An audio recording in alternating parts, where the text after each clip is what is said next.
مسجد قباء محاد كوكتهاي مسجد كان أشهد أن محمد رسول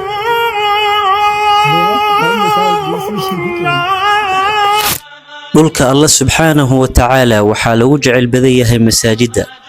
halka suuqyada ay ka yihiin goobaha dhulka Allah subxaanahu wa ta'ala lagu neceb badan yahay sidaas waxaa ku sugan xadiidkii nabiga sallallahu alayhi wa sallam oo macnaheedu yahay masaajidu waa goob Allah subxaanahu wa ta'ala adoomada kala xiriiraan khayr kastan lagu kulmiyay halka suuqa ay u kulantay beenta iyo buyuucda la xarimay Allah subxaanahu wa ta'ala dheeraad iyo fadli gooni ayuu siiyay dhulkiisa qayb kamid ah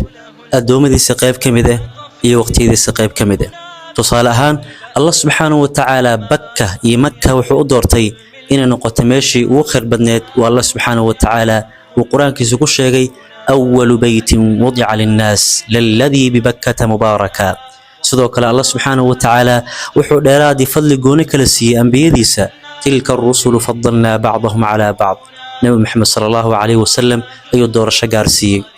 سدوك الله سبحانه وتعالى وقتيدا أيو ماموس جون سيي مالمها أيو قيب كمد سيي والفجر وليال عشر سدوك الله سبحانه وتعالى ماموس جون أيو سيي هبين قيب كمده ليلة القدر خير من 1000 شهر وربك يخلق ما يشاء ويختار الله سبحانه وتعالى دور الشذا أساس كله عندما ودين كرت دور الشذا قارك وسيي لا يسأل عما يفعل وهم يسألون دور الشديس الله سبحانه وتعالى وحكم إذا مساجدا النبي صلى الله عليه وسلم وحاو الشيقي سدح مساجد والله ررطة أو أضمد السفر عباده وآذان ومسجد كلو يقانا المسجد الحرام هل صلاة ولغت كذا وحاول متى بقول كل أو صلادات أو لغت كذا مساجد كغير كيس مساجد كلا دونك sidoo kale masjidka labaad oo masjidkiisa masjid rasuul sallallahu alayhi wasallam salaad lagu tukado waxay u dhigantaa 1000 salaadood halka masjidul aqsa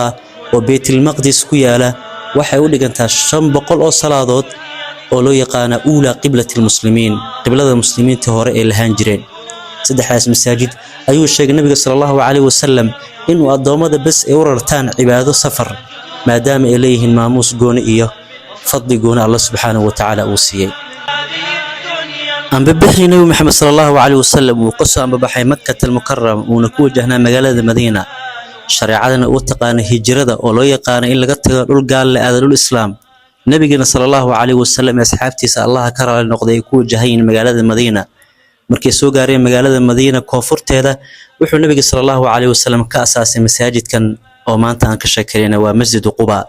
wuxuu noqday waa masaajidkii ugu horeeyay muslimiinta ee sameysteen ee gacantooda ku dhisteen halka kacbatul mukarrama Allah subhanahu wa ta'ala adoomadiisa u dhisay malaa'igtan u dhistay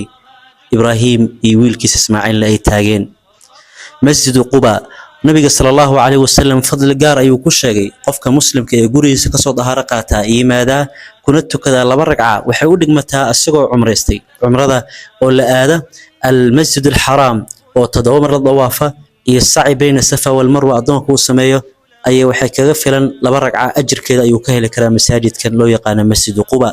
nabiga sallallahu alayhi wasallam maalin ka soo sabti ah mar uu soo lugeynay marna gaadiid buu soo raacay masjidkan asoo ka soo baxay masaajidkiisa ee Madiinatul Munawwara wuxuu imaan jiray laba ragco ku tukan jiray maalin ka soo sabti ah qof ka soo muslim ah waxa loo sunneeyaa masaajidkaas inuu booqdo uu tago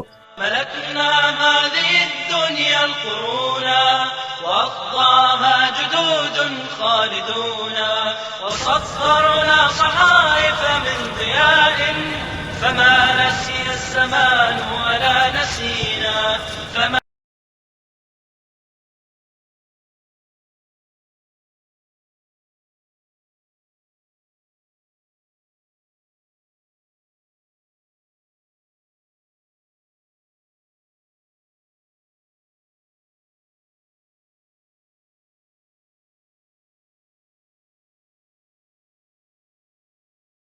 فما